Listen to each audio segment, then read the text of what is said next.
तो आइए स्टार्ट करते हैं ऑडिट का जॉब। ठीक है, जैसा कि आप सबसे मैंने कहा था कि आज हम 2 ऐसे कवर करने वाले हैं, दैट इज़ ऐसे 505 एक्सटर्नल कन्फर्मेशन, जो कि आपकी स्क्रीन पे आपको दिख भी रहा होगा। एंड सेकंड ऐसे जो हमको कवर करना है दैट इज़ ऐसे 510, that is initial audit engagement opening balances.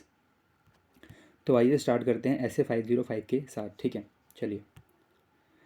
सबसे पहले जो हमें कवर करना है इसमें वो है डेफिनेशन वाला पार्ट। डेफिनेशन इस ऐसे के लिए पढ़नी थोड़ी ज़रूरी है। ये नहीं कह रहा कि रट के जानी है, हाँ कि कुछ आपको बेसिक नॉलेज अगर इस ऐसे में कवर करनी है तो पहले इससे स्टार्ट करना, तभी आप आगे वाला पार्ट इजीली कवर कर पाएंगे। ठीक है, चलिए। तो सबसे पहले हम जानते हैं क्या कि हमने जब ऐसे 500 स्टार्ट किया था तो ऑडिट एविडेंस के बारे में था। तो इससे आपको एक चीज़ पता लग जानी चाहिए कि ऐसे 500 की सीरीज़ जो है वो कहीं ना कहीं पूरी की पूरी ऑडिट एविडेंस से ही रिलेट करती है। और ऐसे 505 दैट इज़ एक्सटर्नल कन्फर्मेशन के बारे में आपने बखूबी पहले सुन भी रखा होगा कि हमें क्या करना है, एक्सटर्नली कन्फर्म करना है। ठीक है, तो डेफिनेशन पे आएंगे सबसे पहले, that is audit evidence obtained as a direct written response to the auditor from a third party in paper form, electronic form or any other medium। Definition में कोई भी दिक्कत नहीं है, पहली हमारी डेफिनेशन कवर होती है एक्सटर्नल कन्फर्मेशन की। देन हम आगे आते हैं इसके बाद, that is positive and negative confirmation request. इन दोनों को पढ़ना थोड़ा जरूरी है। ठीक है, चलिए। तो सबसे पहले इसमें क्या है, पॉजिटिव कन्फर्मेशन रिक्वेस्ट। तो इसका मतलब क्या है, डेफिनेशन आप पढ़ लेना, बहुत ही ईजी है। मैं उसको आपको सिंपल सा मतलब बता रहा हूँ क्या होता है। चाहे इवन दो आप क्या करोगे, ऑडिटर क्या करेगा, एक कन्फर्मेशन रिक्वेस्ट भेजेगा सामने वाली पार्टी को, इसको हम बोलते हैं कन्फर्मिंग पार्टी। ठीक है, अब अगर वो उससे अग्री है या डिसअग्री है, कुछ भी हो सकता है, चाहे वो अग्री है या डिसअग्री है, अगर वो अग्री या डिसअग्री कुछ भी है उसको रिस्पॉन्स देना ही पड़ेगा, उसको बोलते हैं पॉजिटिव कन्फर्मेशन रिक्वेस्ट। लेकिन अगर वो सिर्फ और सिर्फ डिसअग्री है तभी वो अपने क्या दे, रिस्पॉन्स दे, उसको बोलते हैं negative confirmation request. Even though चाहे आप एग्री हो चाहे डिसअग्री हो, अगर आप तब भी रिस्पॉन्स दे रहे हो तो वो पॉजिटिव कन्फर्मेशन रिक्वेस्ट है। अगर आप सिर्फ डिसअग्री हो उस कन्फर्मेशन रिक्वेस्ट से तभी आप रिस्पॉन्स दोगे, उसको कहते हैं नेगेटिव कन्फर्मेशन रिक्वेस्ट। ठीक है, हमारा टॉपिक कवर होता है, सिर्फ जानने के लिए था, बिल्कुल इररेलेवेंट है, सिर्फ सुनने के लिए आप याद करना है इसको। चलिए, ठीक है। पहला टॉपिक हमारा क्या है इसके अंदर, that is external confirmation procedure. अब प्रोसीजर में क्या क्या चीज़ें आएंगी इसकी। ठीक है, तो मेमोरी टेक्निक पे सीधा आएंगे डीएस डीएस। ठीक है, डी का मतलब क्या है, एस का मतलब क्या है, डी का मतलब क्या है, एस का मतलब क्या है। ठीक है, तो डीएस डीएस का मतलब क्या है, डिटरमाइनिंग, सेलेक्टिंग, डिजाइनिंग, सेंडिंग। फिर से बोलेंगे, डिटरमाइनिंग, सेलेक्टिंग, डिजाइनिंग, सेंडिंग। फिर से, डिटरमाइनिंग, सेलेक्टिंग, डिजाइनिंग, सेंडिंग। ठीक है, तो डिटरमाइन करने का मतलब क्या कि कौन सी इन्फॉर्मेशन आपको कन्फर्म करनी है, पहले वो तो डिटरमाइन करो, कर ली। अब किससे लेनी है यार, ऐसे थोड़ी ना कि यार ये इन्फॉर्मेशन मुझे सपोज ट्रेड रिसीवेबल से चाहिए, उसमें भी पर्टिकुलर एक कंपनी से चाहिए, तो उसी पार्टी को भेजूंगा ना अपनी कंफर्मेशन रिक्वेस्ट। ठीक है, तो पहले हम डिटरमाइन कर ली, देन हम क्या करेंगे, सेलेक्ट करेंगे अप्रोप्रिएट कंफर्मिंग पार्टी, कर ली। अब एक कंफर्मेशन रिक्वेस्ट को डिजाइन करो। ठीक है, इंक्लूडिंग क्या क्या आएगा उसमें, determining that request are properly address and contain return information for responses to be send directly to auditor.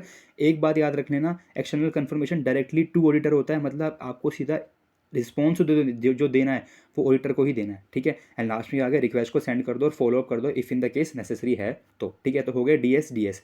ठीक है, नेक्स्ट टॉपिक के टुवर्ड्स बढ़ते हैं, that is factors to be considered while designing confirmation request. ठीक है, ऊपर से arrow आ रहा है, थर्ड पॉइंट यहाँ पे हमारा कवर हो जाता है। ठीक है, थर्ड पॉइंट से हमारा टॉपिक बना है, दैट इज हमारा factors to be considered when designing confirmation request. तो कौन कौन से फैक्टर्स को कंसीडर करने पड़ेंगे जब आप कन्फर्मेशन रिक्वेस्ट को डिजाइन कर रहे हो। पहला आ गया था असर्शंस बीइंग एड्रेस। ठीक है, कौन कौन से असर्शंस आप एड्रेस कर रहे हो वो। अगला, identified risk of material misstatement. Again मैं बोल रहा हूँ आपको सिर्फ उसी पर्पल वाले पॉइंट पे जो कि क्या है, बोल्ड हो रखी है, अंडरलाइन हो रखा है, सिर्फ उसी पे ध्यान देना है। तो पहला आ गया था, जब करेंगे पहला आ गया था द असर्शन बीइंग एड्रेस। दूसरा, specific identified risk of material misstatement. तीसरा, अगर आपका कोई प्रायर एक्सपीरियंस है ऑडिट या सिमिलर एंगेजमेंट के ऊपर। चौथा, क्या मेथड है कम्युनिकेशन का आपका, इलेक्ट्रॉनिक है, मैनुअल है, जैसे मर्जी। अगला, मैनेजमेंट का ऑथराइजेशन और एनकरेजमेंट। एंड अगला, ability of the intended confirming party. ठीक है, पहले 4 पॉइंट बहुत ईजी है। फिफ्थ में क्या है, मैनेजमेंट का ऑथराइजेशन और एनकरेजमेंट। कभी कभार ऐसे होता है कि अगर जो कन्फर्मिंग पार्टी रिस्पॉन्स सिर्फ तभी करना चाहती है जब उसमें मैनेजमेंट ने भी अपनी एनकरेजमेंट डाली हो, सिर्फ ऑडिटर ने कुछ रिक्वेस्ट भेज दी, तो ऐसा नहीं कि सामने वाली कन्फर्मिंग पार्टी आंसर देगी देगी जी नहीं। उसकी डीलिंग कहाँ है ऑडिटर के साथ, वो तो कंपनी से डील करती है। अगर कंपनी के मैनेजमेंट ने भी अगर उसमें एनकरेज कर दिया कि हाँ आपको रिस्पॉन्स करना जरूरी वगैरह है, तो ये तो बहुत अच्छे वाली बात हो जाएगी। तो इसमें ये वाली बात भी आती है, management authorisation encouragement. And last में क्या कहता, कन्फर्मिंग पार्टी की एबिलिटी है भी है नहीं है रिस्पॉन्स करने की, ये वाला टॉपिक। ठीक है, बड़ा ही ईजी टॉपिक था, जाने के चांस नहीं है। अब थोड़ा सा आने वाले चांस में टॉपिक शुरू होते हैं, ये वाला दैट इज पहला टॉपिक है इसमें हमारा क्या है, जो आने के लायक है topics. That is managements refusal to allow the auditor to send a confirmation request. ये कहना बहुत आसान है कि कन्फर्मेशन रिक्वेस्ट भेज दो, उनसे रिस्पॉन्स ले लो, बट क्या मैनेजमेंट आपको अलाउ करेगा भी नहीं या करेगा। ठीक है, तो अगर if in the case management आपको रेफ्यूज कर रहा है तो क्या क्या आपको करना पड़ेगा, सीधा मेमोरी टेक्निक के ऊपर आएंगे इसकी। That is memory technique, inquire कर लो ईपी, इंक्वायर कर लो ईपी की, एंड एस से 260 705 को भी याद रखते हुए। ईपी का मतलब इंगेजमेंट पार्टनर नहीं है यहाँ पे, पहले बता दो तो क्या मतलब है मेमोरी टेक्निक का। इंक्वायर पहला आता है क्या कि इंक्वायर कर लो मैनेजमेंट के रीजंस क्या है, वो रेफ्यूजल दे क्यों रहे हैं, उनके रीजंस को आप इंक्वायर कर लो, कर लिया। ईपी का मतलब क्या यहाँ पे इवैल्यूएट परफॉर्म, ठीक है। तो क्या इवैल्यूएट करना है आपको, भैया जी मैनेजमेंट ने जो रेफ्यूजल दिया है उससे क्या क्या इंप्लीकेशन पड़ने वाले हैं आपके नेचर टाइमिंग एक्सटेंड के ऊपर ऑफ द ऑडिट प्रोसीजर, तो उसको इवैल्यूएट कर लो, कर लिया। एंड अगला आ गया था अगर if in the case alternate audit procedure perform कर सकते हो तो वो कर लो। मतलब हमारा जो स्टैंडर्ड्स ऑन ऑडिटिंग है ना, जब मैं बोलूँ पूरी ऑडिटिंग इसी चीज़ पे है क्या कि अगर आप ये कर सकते हो, सपोज आपको कोई टास्क करने से रोका जा रहा है तो ऑडिट प्रोसीजर ऑल्टरनेटिव परफॉर्म कर लो, नहीं कर पा रहे 705 पे ओपिनियन मॉडिफाई कर लो। फिर से बोलेंगे, अगर ऑल्टरनेट ऑडिट प्रोसीजर परफॉर्म कर पा रहे हो तो कर लो, नहीं कर पा रहे तो 705 पे ओपिनियन मॉडिफाई कर लो। हर जगह यही भरा हुआ है। आपको at the end of conclusion आप देखना, सब कुछ आपका कवर हो जाएगा ना ऑडिटिंग के अंदर, आपको लगेगा सब कुछ सिमिलर सिमिलर पढ़ा है हमने, सब चीज़ें यही हैं, कुछ भी नहीं है। आपको सिर्फ थोड़ा दिमाग लगाना है, थोड़ा याद करना है और रटना है। रटना क्यों है, क्योंकि नंबर सिर्फ रटने के ही हैं और किसी के भी नहीं है, ठीक है। तो हमारा यहाँ पे खत्म हो गया इंक्वायर ईपी। साथ में ऐसे 260 705 का भी ध्यान रख लो। If the auditor conclude the management refusal to allow the auditor to send a confirmation request is unreasonable, और ऑडिटर जो है वो ऑब्टेन भी नहीं कर पा रहा क्या audit evidence by performing alternate audit procedure, तो आप एक काम करो, कम्युनिकेट करो विद TCWG एज पर ऐसे 260। एंड अगला ऑडिटर साथ में ये भी देख ले कि 705 में ओपिनियन मॉडिफाई करने की जरूरत है भी या नहीं है। कितना इजी टॉपिक था, बड़े प्यार से खत्म हो जाता है, ठीक है। देन हम बढ़ते हैं आगे नेगेटिव कन्फर्मेशन के ऊपर। और ये वाली बात हम सब जानते हैं, नेगेटिव कन्फर्मेशन का मतलब क्या है, सिर्फ और सिर्फ तभी रिस्पॉन्स करना है सामने वाली पार्टी को जब वो डिसएग्री है with the information required by the auditor through a confirmation request, ठीक है। तो नेगेटिव कन्फर्मेशन आप सब भी जानते हैं, मैं भी जानता हूँ, क्या लेस परसुएसिव ऑडिट एविडेंस देगी देन पॉजिटिव कन्फर्मेशन। इसका सिंपल से रीज़न ये है, उसमें तो आपको अग्री डिसएग्री दोनों में रिस्पॉन्स देना है, यहाँ पे सिर्फ डिसएग्री में रिस्पॉन्स देना है। तो सपोज आपने कोई आपसे कोई रिस्पॉन्स मांगा गया, आपने नहीं दिया, तो ये तो एक तरीके से वो हो गया ना ऑडिट एविडेंस लेस परसुएसिव हो गया। आप तो समझोगे कि डिसएग्री है, क्या पता वो रिस्पॉन्स देना भूल गया या कुछ भी हो सकता है। तो ये तो पक्की बात है क्या कि ये वाला जो होता है ये लेस परसुएसिव ऑडिट एविडेंस देता है थ्रू द, अगर मैं कंपेयर करूँ विद द पॉजिटिव कन्फर्मेशन, ठीक है। तभी बोलते हैं क्या कि आप नेगेटिव कन्फर्मेशन रिक्वेस्ट को यूज़ मत करना unless all of the following are present. इस पे मैं क्वेश्चन एक्सपेक्ट कर रहा हूँ इस बार एक केस स्टडी के थ्रू, ठीक है। तो 4 पॉइंट है, अगर ये चारों प्रेजेंट नहीं है तो आप नेगेटिव कन्फर्मेशन रिक्वेस्ट को यूज़ मत करना, अदरवाइज पॉजिटिव करना। अगर चारों प्रेजेंट है तो आप पॉजिटिव, आप तो नेगेटिव भी कर सकते हैं, ठीक है। पहला, अगर ऑडिटर ने असेस कर लिया क्या कि रिस्क ऑफ मटेरियल स्टेटमेंट जो है वो बहुत लो है या फिर इफेक्टिवनेस ऑफ द कंट्रोल्स अच्छी है, तो पहला पॉइंट। दूसरा, जो पॉपुलेशन आइटम्स की वो मेनली क्या है उसके अंदर, small homogeneous account balances transactions और कंडीशंस है, ठीक है। Third, very low exception rate is accepted, ठीक है, बहुत लो एक्सेप्शन रेट एक्सपेक्टेड है उससे। एंड अगला आ गया था क्या कि ऑडिटर जो है वो सर्कमस्टांसेस के बारे में अवेयर नहीं है जो कोज कर सकते हैं recipients of the negative confirmation request to disregard such request, ठीक है। 4 पॉइंट्स पर्पल वाले आपको अच्छे से याद रखे जाने, ये क्वेश्चन में आने के चांसेस इस बार, ये क्वेश्चन आने के चांसेस पर पूरे पूरे हैं, ठीक है। अगला आता है इस केस में क्या, अगला क्वेश्चन हमारा अगला टॉपिक है no responses in case of negative confirmation, ठीक है।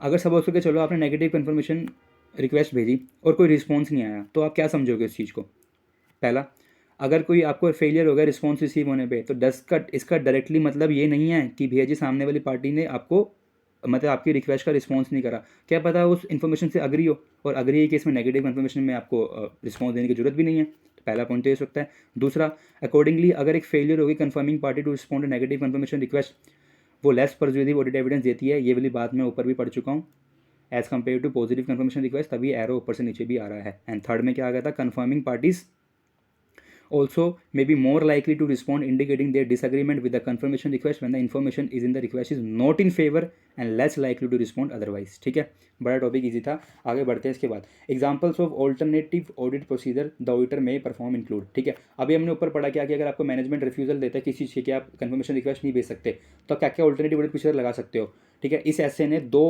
चीज़ों के बारे में खुद से ही ऑल्टरनेटिव ऑडिट प्रोसीजर दे रखे हैं। तो पहला आपका फॉर अकाउंट रिसीवेबल बैलेंसेस और फॉर अकाउंट पेबल बैलेंसेस, ठीक है। तो अकाउंट रिसीवेबल बैलेंसेस के क्या क्या चीज़ें आप कर सकते हो, पहला क्या क्या देख लो, कोई सब्सिक्वेंट कैश रिसिप्ट हुई है वो देख लो, कोई शिपिंग डॉक्यूमेंटेशन है वो देख लो, कोई पीरियड एंड के आसपास कोई सेल्स हुई है वो देख लो। अच्छा, फॉर अकाउंट्स पेबल कोई कैश डिस्बर्समेंट हुए हैं वो देख लो, देखो कैश रिसिप्ट का बिल्कुल उल्टा कैश डिस्बर्समेंट, ठीक है। कोई थर्ड पार्टी से कोरस्पॉन्डेंस है वो देख लो, कोई other records goods receive note है वो देख लो, ठीक है। ये 2 टॉपिक मैंने अभी अभी कवर करे, क्या no response in case of negative confirmation and अगला examples of alternative audit procedure the auditor may perform include, ठीक है।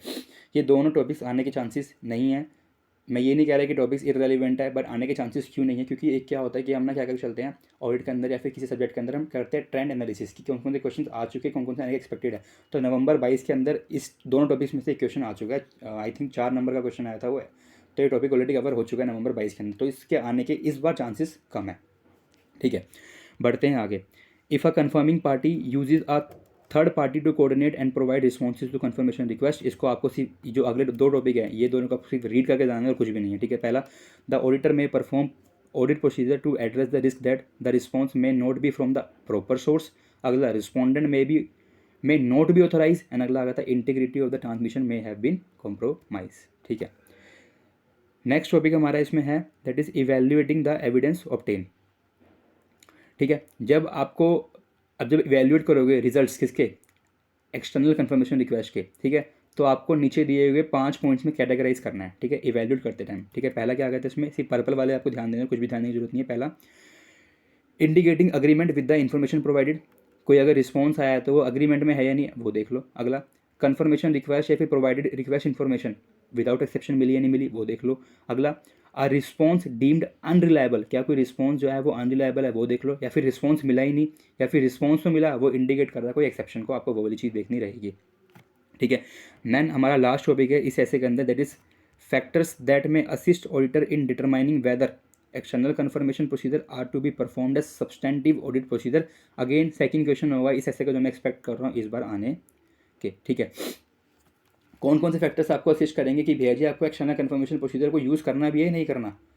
ठीक है, जरूरी थोड़ा ना कि सारे ऐसे यूज़ करने होते हैं। अगर आप कुछ ऐसे यूज़ नहीं कर रहे हो तो आपको सिर्फ एक डिस्क्लोजर टाइप देना होता है कि ये वाला ऐसे मैंने यूज़ नहीं करा है। बट अगर आप ये वाला ऐसे यूज़ कैसे करोगे, पता कैसे लगेगा कि कोई वाला ऐसे यूज़ करना नहीं करना, तो इसके लिए 3 पॉइंट ध्यान देना। इसके लिए मेमोरी टेक्निक बनाइए, आपके लिए मैंने क्या ध्यान देंगे, मेमोरी टेक्निक पाएंगे सीधा, दैट इज COA अपनी रिस्पॉन्सिबिलिटी एक्सेप्ट नहीं कर रहा बिकॉज उसके पास पैसे नहीं है फॉरेक्स में और उसे डर भी लग रहा है डेली।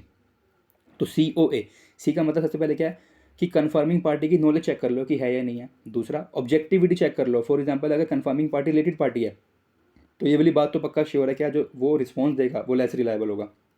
अगला, ए का मतलब क्या, एबिलिटी विलिंगनेस देख लो इंटेंडेड कन्फर्मिंग पार्टी की। इसके अंदर 5 पॉइंट है। पहला, क्या पता, पहला अगर वो अपनी एबिलिटी विलिंगनेस में 5 पॉइंट ध्यान रखेंगे। पहला क्या, वो अपनी रिस्पॉन्सिबिलिटी एक्सेप्ट नहीं कर रहा कि मैं रिस्पॉन्स दूंगा कन्फर्मेशन रिक्वेस्ट का। ठीक है, क्यों नहीं कर रहा अपनी रिस्पॉन्सिबिलिटी एक्सेप्ट वो, क्योंकि भेजे पैसे नहीं है, उसको बहुत कॉस्टली पड़ रहा है। दूसरा, फॉरेक्स में नहीं है। फॉरेक्स का मतलब क्या है कि यहाँ पे आ गया था मे बी, जो 4th पॉइंट देखेंगे, may be may account for transaction different currencies में ट्रांजेक्शन हुई है। अगला, उसे डर भी लग रहा है, उसके ऊपर डर लग रहा है क्या कि उससे पोटेंशियल लीगल लायबिलिटी ना आ जाए, और डर जो उसे डेली लग रहा है, डेली का मतलब क्या है, वो ऐसे एनवायरनमेंट में ऑपरेट करता है जहाँ पे भैया जी उसको डे टू डे ऑपरेशन में इसका कोई रिस्पॉन्स देना जरूरी नहीं है। ठीक है, तो फिर से मेमोरी टेक्निक का खेल है। मेमोरी टेक्निक बोलेंगे फिर से मेरे साथ क्या, COA, फिर से बोलेंगे COA अपनी रिस्पॉन्सिबिलिटी एक्सेप्ट नहीं कर रहा बिकॉज पैसे नहीं है फॉरेक्स में और उसे डर भी लग रहा है डेली। ठीक है, यहाँ पे हमारा essay 505 खत्म हो जाता है, दैट इज हमारा एक्सटर्नल कन्फर्मेशन। ठीक है, 1 मिनट पानी वगैरह पी लो।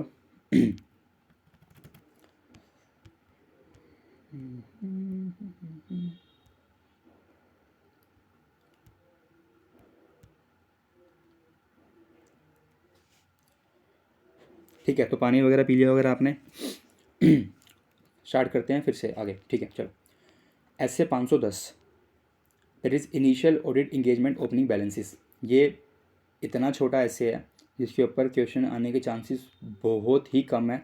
अगर अगर आएगा भी सही तो एक केस स्टडी बन के जरूर आएगी। तो आपसे एक मेरी रिक्वेस्ट है, अगर आप इसको पढ़ के जा भी रहे हैं, वैसे तो देखो पढ़ना जरूरी भी नहीं था ऐसे को, बट अगर आपके पास टाइम भी है और आपको बहुत अच्छा स्कोर करना है और कोई भी चांस नहीं लेना है, कोई भी रिस्क नहीं लेना है, तो आप इस ऐसे को जरूर पढ़ के जाना और इसके पास्ट ईयर क्वेश्चन जरूर कर लेना जितने भी आज तक आए हैं। ठीक है, पास्ट ईयर क्वेश्चन जरूर कर लेना इस ऐसे के। ठीक है, और हो सका तो मैं पेपर के टाइम पे आपको जरूर प्रोवाइड भी कर दूंगा इसके पास्ट ईयर क्वेश्चंस, बट अभी आपको सिर्फ ऐसे पढ़ना है। पास्ट ईयर क्वेश्चन भी बहुत प्यार से हो जाएंगे अगर आपने ऐसे कर लिया तो। ठीक है, तो essay 510 initial audit engagement opening balances का स्टार्ट करते हैं। ठीक है, तो पहला इसमें क्या है, डेफिनेशन। इनिशियल ऑडिट एंगेजमेंट का मतलब क्या है, तो एक एंगेजमेंट जिसमें दो चीज़ें हैं, या तो फाइनेंशियल स्टेटमेंट प्रायर पीरियड की ऑडिटेड हुई नहीं, या फिर ऑडिटेड हुई है लेकिन किसी प्री डिसीजर ऑडिटर ने ऑडिट करी, जिनकी जो ऑडिटर आया इस बार वो नया है, किसी और ने ऑडिट करी थी पहले। ठीक है, चलो। अगला इसका ऑब्जेक्टिव क्या है, देखो ऑब्जेक्टिव पढ़ने से पहले सीधा एक काम करो, लास्ट में आओ बिल्कुल। मैंने एक मेमोरी टेक्निक लिखी है। क्या क्या लिखी है memory technique, there is memory technique for whole ISA. ये ऐसे जो है ना पूरे का पूरा सिर्फ दो चीज़ों पर डिपेंडेंट है। पहला क्या कि ओपनिंग बैलेंसेस क्या करेक्ट हैं, दूसरा क्या जो आपने अकाउंटिंग पॉलिसी अप्लाई करी है क्या वो कंसिस्टेंट है या नहीं है। बस इस 2 लाइन को या फिर इस 1 लाइन को रट लो और आपके पूरा का पूरा ऐसे कवर होने जा रहा है। ठीक है, तो आते हो ऑब्जेक्टिव के ऊपर। ऑब्जेक्टिव क्या कहता है, पहला क्या ओपनिंग बैलेंसेस के अंदर मिसस्टेटमेंट है, दूसरा क्या आपने अप्रोप्रिएट अकाउंटिंग पॉलिसी जो अपने रिफ्लेक्ट करी है ओपनिंग बैलेंसेस के अंदर क्या वो कंसिस्टेंटली अपने इस साल भी यूज़ करी है नहीं करी, अगर फिर कुछ चेंजेस वगैरह हुए हैं तो प्रॉपरली अपने प्रेजेंट उसको करा नहीं करा, प्रॉपरली अपने डिस्क्लोज करा नहीं करा as per the financial reporting framework जो भी पे एप्लीकेबल होता है। ठीक है, नेक्स्ट टॉपिक ये थोड़ा सा इंपॉर्टेंट है, ध्यान देंगे। The auditor shall obtain sufficient and appropriate audit evidence about whether the opening balances contain miss statement that materially affect the current periods financial statement by. 3 चीज़ें, पहला डिटरमाइन कर लेना कि प्रायर पीरियड के जो क्लोजिंग बैलेंसेस है क्या वो अपने करेक्टली ब्रॉड फॉरवर्ड करे नहीं करे करंट पीरियड के अंदर, दूसरा क्या ओपनिंग बैलेंसेस जो है वो रिफ्लेक्ट कर रहे क्या application of the appropriate accounting policy, and तीसरा परफॉर्म कर लो 1 और मोर। इसमें 1 2 3 पॉइंट है। पहला पॉइंट क्या है, पर्पल वाले पे ध्यान देंगे। पहला पॉइंट क्या प्रायर ईयर की फाइनेंशियल स्टेटमेंट जो है ऑडिटेड है या नहीं है, अगर है तो परसुए कर लो, तो उसकी क्या कर लो, उसकी परसुए कर लो copies of the audited financial statements. दूसरा इवैल्यूएट करो वेदर ऑडिट प्रोसीजर जो परफॉर्म करे अपने करंट पीरियड के अंदर वो एविडेंस दे रहे नहीं दे रहे relevant to the opening balances. And अगला थर्ड कर लो, एक काम थर्ड में काम कर लो, स्पेसिफिक ऑडिट प्रोसीजर परफॉर्म कर लो ऑडिट एविडेंस लेने के लिए रिगार्डिंग द ओपनिंग बैलेंसेस। ठीक है, नेक्स्ट टॉपिक हमारा क्या है इसमें, nature and extent of audit procedure necessary to obtain sufficient and appropriate audit evidence regarding opening balances depend on such matters as. इसकी मेमोरी टेक्निक क्या है, असैप। असैप का मतलब यहाँ पे एज सुन एज पॉसिबल नहीं है। असैप का मतलब यहाँ पे क्या है, मेरे साथ बोलेंगे, A for accounting policy, S for significance of the opening balances, A for accounting balance account balances class of transaction and disclosures, and P for predecessor auditor's opinion was modified or. ठीक है, तो accounting policy जो entity ने follow करी है वो देख लो, ओपनिंग बैलेंसेस का सिग्निफिकेंस क्या है आपके करंट पीरियड फाइनेंशियल स्टेटमेंट्स के अंदर वो देख लो। एंड अगला account balances class of transaction and disclosure. अगर आपने मेरी पहली वाली सारी वीडियोस या फिर पहले वाली वीडियोस देखी हैं आपने तो ये लाइन आपको पढ़ के जरूर हंसी आ जाएगी, कौन सी, account balances classes of transaction and disclosure. ठीक है, एंड लास्ट में क्या है, predecessor auditor opinion was modified or not, ये भी चीज़ भी आप देख लेना। ठीक है, नेक्स्ट टॉपिक क्या है इसमें, कंसिस्टेंसी ऑफ अकाउंटिंग पॉलिसी। ये आप खुद ही रीड कर लेना, इसमें मैं क्या बताऊँ, आपने AS1 वगैरह बहुत अच्छे से पढ़ा होगा तो ये वही है, कुछ भी नहीं है। एंड लास्ट में क्या आ गया इसमें, that it is audit conclusion and reporting. If in the case auditor जो है वो ऑब्टेन नहीं कर पाया audit evidence regarding the opening balances तो 705 में देख लो ओपिनियन मॉडिफाई करने की जरूरत है या नहीं है। एंड अगला अगर ऑडिटर ने कंक्लूड कर दिया कि मिस स्टेटमेंट है जो कि अफेक्ट करेगी किसको, करंट पीरियड के फाइनेंशियल स्टेटमेंट को, तो उसका इफेक्ट क्या पड़ेगा वो देखो। एंड अगला क्या, वो इफेक्ट जो है मिस स्टेटमेंट का अगर प्रॉपरली आपने अकाउंट फॉर नहीं करा है, एडिक्वेटली डिस्क्लोज नहीं करा है, प्रेजेंट नहीं करा है, तो अगेन आप 705 में ओपिनियन मॉडिफाई कर दो। यानी कि 705 में ओपिनियन मॉडिफाई करने की जरूरत आपको 2 केसेस में, पहला क्या, यहाँ पे भैया जी आप sufficient appropriate audit evidence obtain नहीं कर पाए रिगार्डिंग की ओपनिंग बैलेंसेस है कि मिस स्टेटमेंट उसमें है या नहीं, या फिर अगले में अपने मिस स्टेटमेंट के रिगार्डिंग आपने ऑडिट एविडेंस ऑब्टेन तो कर लिया लेकिन उससे पता लग गया क्या कि कुछ मिस स्टेटमेंट है, और जो मिस स्टेटमेंट है ना जो कि अफेक्ट करेगी किसको, करंट पीरियड के फाइनेंशियल स्टेटमेंट्स को, वो आपने प्रॉपरली एडुकेटली क्या नहीं करी है, डिस्क्लोज या फिर प्रेजेंट नहीं करी है, तो इस केस में क्या करोगे, 705 ओपिनियन मॉडिफाई करोगे। ठीक है, चलिए, तो यहाँ पे हमारे 2 ऐसे खत्म हो जाते हैं वादे के अनुसार, ऐसे 505 और ऐसे 510। चलिए, तो फिर इस वीडियो को एंड करने से पहले छोटी सी बात बोलना चाहूँगा क्या, कि टेलीग्राम पे एक मैंने चैनल क्रिएट करा है जिसका लिंक मैं डिस्क्रिप्शन बॉक्स में फिर से मेंशन करने वाला हूँ इस वीडियो में। प्लीज़ आप उस लिंक को क्लिक करके टेलीग्राम चैनल को जरूर ज्वाइन करें। उसमें बहुत सारी आपको एडिशनल इन्फॉर्मेशन भी मिलने वाली है, वीडियोस के बारे में तो मिलेंगी ही मिलेंगी, शॉर्ट्स वगैरह भी मिलेंगे नो डाउट, बट उसके अलग भी उसके हट के आपको कुछ ना कुछ इन्फॉर्मेशन यहाँ पे मिलती रहेगी जो आपको आपकी प्रिपरेशन में बहुत ज़्यादा हेल्प करने वाली है। पढ़ाई करते रहें क्योंकि दूसरा कोई ऑल्टरनेटिव नहीं है CA एग्ज़ाम्स में पास होने का। ठीक है बाबा guys, take care, thank you so much for listening.